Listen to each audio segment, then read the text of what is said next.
Hello again, everyone. Welcome to the channel. I'm Mrs. Brayman, your hostess.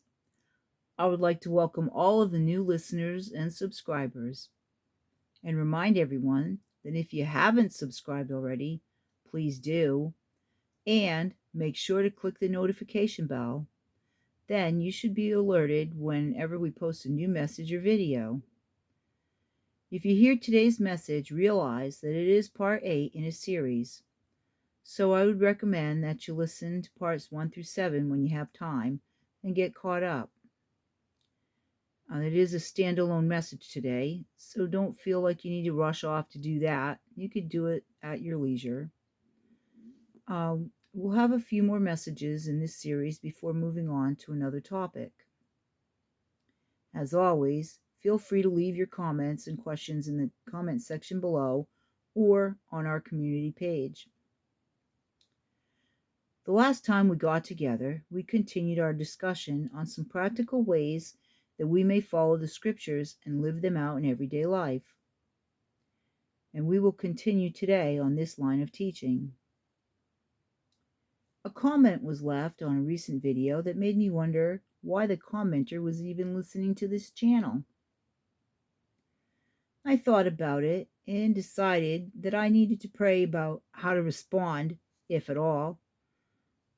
A younger Mrs. Brayman may have left a Simon Peter kind of answer. But as with age sometimes comes wisdom, I waited and prayed over the situation. And I thought that it might be best to ask Mr. Brayman for his advice. Thankfully, I have gained a little wisdom over the years, and am I perfect? No, not by the world's standard of perfection. But in James 1 chapter 1 verse 4, we're told to let patience have its perfect work, that you may be perfect or mature and complete, lacking nothing.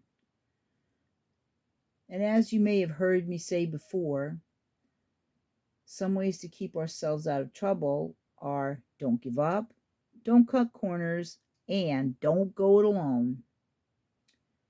So this is one of the reasons why I did go to Mr. Brayman and ask advice. Mr. Brayman and I discussed how to best handle the matter, and I said that I would like to write a message about it and that it would be a good way to show another aspect of living out the scriptures. He agreed and gave me a scripture to help out. Proverbs 3, verse 5. Its instruction is to trust in the Lord with all your heart and do not lean on your own understanding. I have found that when I rely on my own understanding, I often get myself into a predicament. Let's also look at verses 6 through 8. In all your ways acknowledge him, God, and he shall direct your paths. Do not be wise in your own eyes. Fear the Lord and depart from evil. It will be health to your flesh and strength to your bones. These are very wise and encouraging words to live by, even today. So, we have two ways in this message to live out the scriptures. The first one is for wives to be subject to their own husbands in everything, as we have studied previously. Could I have written a message without my husband's advice? Yeah, sure I could have.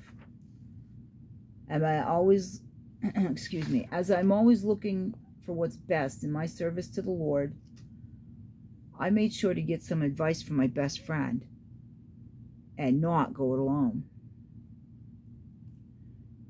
The second way in our message today to live out the scriptures is in the key verse, Proverbs 3:5. Trust in the Lord with all your heart and lean not on your own understanding. When we do this, we build our relationship with Jesus and strengthen our stand for the truth. Jesus said, "I am the way, the truth, and the life.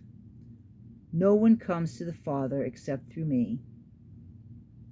So, friends, if anyone has any other idea about who Jesus is or what Jesus does, if they have the spirit of contention on them, then they will have to take it up with Jesus.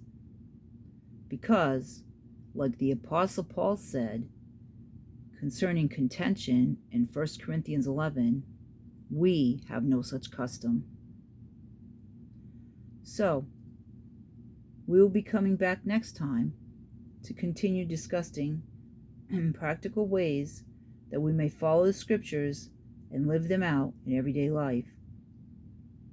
I really want to thank you all for taking the time to stop by, spend some of your day with us, and please share this information with others and tell them about the channel and our series Honoring the Lord Through Our Marriage and Family.